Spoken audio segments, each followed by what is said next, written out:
I woke up for some reason. I couldn't sleep. I woke up. I saw a lot of texts on my phone.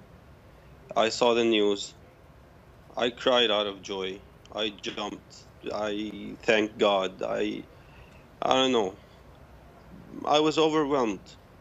We've been asking for protection. We've been asking for consequences for more than 6 years. And today, for the first time, it happened. For the very first time, we see Assad held accountable just for once, held accountable for his crimes against humanity. I was overwhelmed. I felt grateful for President Trump. I felt grateful for the United States. I felt grateful for each and every person who lobbied and called and kept on talking until someone actually listened. There are people in America, and I hear you supportive of President Trump, and so many people are, Democrats and Republicans, but there are also people over here in America who are saying, all right, so clearly President Trump is motivated by just, as we all have compassion for these just horrible images of these babies who were killed, but at the same time, this is a man who doesn't want Syrians to come into this country with this refugee ban. I want to just play some sound. Hillary Clinton weighed in. We cannot in one breath speak of protecting Syrian babies and in the next close America's doors to them. Quickly, Qasim, how do you see that?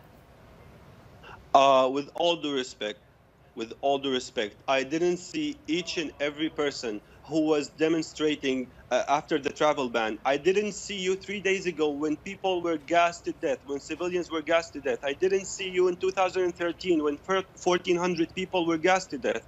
I didn't see you raising your voice against President Obama's inaction in Syria that led us refugees, that made us refugees get kicked out of Syria. If you really care about refugees, if you really care about helping us, please help us stay in our country. We don't want to come to the United States. We want to stay in our country. We want to stay in our country. With all due respect, this is hypocrisy. If you really care, help us stay in our country. We don't want to become refugees. We want to stay in our country. Help us establish safe zones. Help us stay safe in our country. And if you just give me a few seconds just to tell President Trump once again, please, sir, what you did was amazing. What you did was a powerful message of hope for a lot of people inside and outside of Syria. Please don't stop on this. Please help Syrians stay in their country. Please establish safe zones. Please take out Assad air forces so they won't be able to commit more atrocities using traditional weapons. 500,000 people were killed with traditional weapons, just so people can know what we have suffered in the past 6 years. They call it the cradle of the revolution. This, where graffiti containing anti-government slogans sparked the start of the Syrian uprising.